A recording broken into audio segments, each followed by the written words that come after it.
दोस्तों, जैसा कि आप लोग सब जानते हैं कि 1 जुलाई 2017 से भारत के अंदर जीएसटी यानी कि गुड्स एंड सर्विस टैक्स लागू हो चुका है और उसमें काफ़ी इंपॉर्टेंट पॉइंट्स हैं, जिसमें से मुझे लगता है कि रिवर्स चार्ज मैकेनिज़्म एक बहुत ज़्यादा इंपॉर्टेंट पॉइंट्स है, जिसको समझना आई थिंक सभी के लिए काफ़ी इम्पोर्टेंट है। तो आज हम लोग वही चीज़ डिस्कस करने वाले हैं यहाँ पर कि रिवर्स चार्ज मैकेनिज़्म होता क्या है और ये एक न्यू कॉन्सेप्ट है या न्यू एस्पेक्ट अंडर जीएसटी कह दो इसको। तो रिवर्स चार्ज हम लोगों को पहले सर्विस टैक्स के अंदर कहीं-कहीं कुछ सर्विसेज के अंदर ये लगता था, बट सरकार ने उनको सिर्फ सर्विस तक ही लिमिटेड किया हुआ था। तो अब ये जो है रिवर्स चार्ज मैकेनिज़्म ये गुड्स के अंदर भी हो चुका है और सर्विसेज के अंदर भी हो चुका है। तो जीएसटी के अंदर रिवर्स चार्ज मैकेनिज़्म जो है वो सेक्शन 9(3) के अंदर काफ़ी इम्पोर्टेंट पॉइंट होता है। अब इसका मतलब क्या है रिवर्स चार्ज मैकेनिज़्म का? ये आम आदमी के लिए या जो वो लोग जो बिज़नेस करते हैं, छोटे लोग होते हैं, छोटा जिनका बिज़नेस होता है, तो उन लोगों के लिए किस तरीके से ये एक इम्पोर्टेंट चीज़ हो जाती है समझने के लिए। तो सबसे बड़ा इसका जो कह लो कि मैकेनिज़्म है वो उल्टा है, रिवर्स चार्ज है।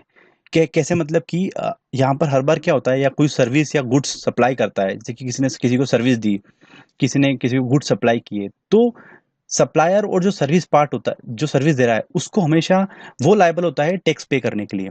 सपोज करते हैं कि मैंने किसी को गुड्स बेचे, तो गुड्स में मुझे सर्विस टैक्स सॉरी गुड्स में मुझे जो भी वैट चार्ज करना होता था पहले, हम लोग वो चार्ज कर लिया करते थे। और जो बायर है, जो बायर हमसे सामान ले रहा है, उसके बिहाफ पे हम लोग जो है वो टैक्स पे करते थे, जो हम लोगों ने कलेक्ट किया फ्रॉम द बायर एंड से। बट रिवर्स चार्ज मैकेनिज्म में बिल्कुल उल्टा है। यहाँ पर जो रेसिपिएंट होता है वो लायबल होता है टैक्स पे करने के लिए।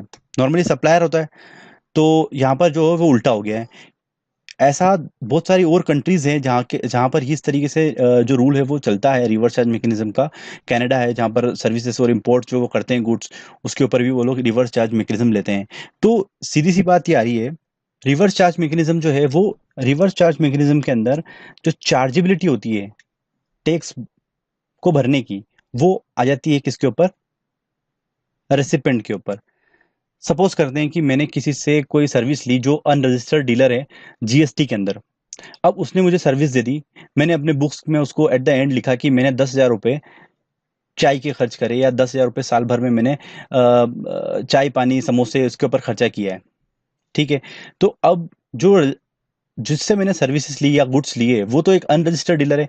वो तो 20 लाख के अंदर अंदर आता है। वो छोटा स्मॉल बंदा है जो काम करता है, जो चाय सप्लाई करता है या समोसे देता है या पानी सप्लाई करता है, कुछ भी करता है। तो हम लोग उससे तो ये नहीं बोल सकते कि आप इस पर्टिकुलर चीज़ का बिल दो। तो सरकार ने क्या किया है कि ऐसे अनरजिस्टर्ड डीलर से अगर आप कोई गुड्स और सर्विसेज अवेल करते हैं या लेते हैं, तो उसके बिहाफ पे वो तो नहीं भरने वाला। उसके बिहाफ पे आपको उसका रिटर्न फाइल करना पड़ेगा। आपको उसके जो टैक्स की लायबिलिटी है वो आपको भरना पड़ेगी।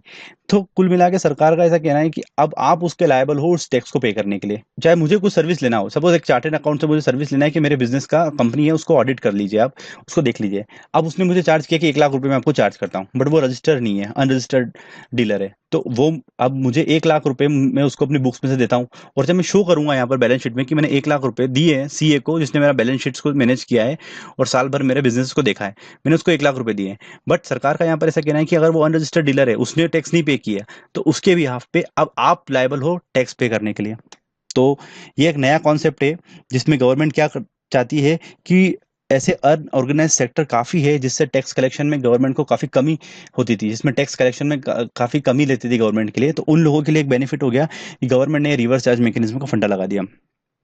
अब गवर्नमेंट का जो टैक्स है वो इंक्रीज हो रहा है, टैक्स कंप्लायंस बढ़ रहा है, उनका टैक्स रेवेन्यू बढ़ रहा है। और पहले भी इस तरीके से कुछ सर्विसेज के अंदर गवर्नमेंट लेती थी, पर अब इसको फुल एंड फ्लेज जीएसटी के अंदर कंप्लीटली उन्होंने चालू कर दिया है।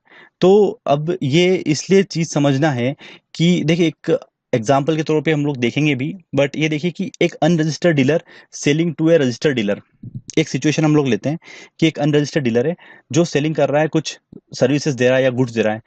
तो वो जो सर्विसेज आ जाएगी, तो अनरजिस्टर्ड डीलर से अगर आप कुछ भी चीज़ परचेज करते हैं, उसको पैसा देते हैं, तो अगर आप उसको बुक्स में शो करते हैं कहीं ना कहीं कि मैं मुझे इसकी टैक्स मैंने इतना पे कर दिया उस पर्टिकुलर बंदे को, एक डॉक्टर है मैंने उसको 10 लाख रुपए पे किए, 2 लाख रुपए पे किए, तो वो जो सर्विसेज डॉक्टर ने मुझे दी, अगर वो अनरजिस्टर्ड होगा, तो उसके बिहाफ पे जो आपने पे किया है उसका टैक्स आपको भरना होगा। सीधी सी गणित है इसका, सीधा सा फंडा है गवर्नमेंट का कि ऐसे ऐसे अनऑर्गेनाइज सेक्टर से अगर आप बिजनेस करते हैं, डीलिंग करते हैं, जो अनरजिस्टर्ड डीलर हैं, जो गवर्नमेंट बोलती है कि 20 लाख से अंदर अंदर काफ़ी ऐसे लोग होंगे जो बिजनेसेस कर रहे हैं, अगर आप उनसे किसी भी प्रकार की कोई डीलिंग करते हैं और वो अनरजिस्टर्ड है, तो उसका चार्जेस, उसका टैक्सेस आपको देना होगा। सीधा फंडा इसका गवर्नमेंट का यही है।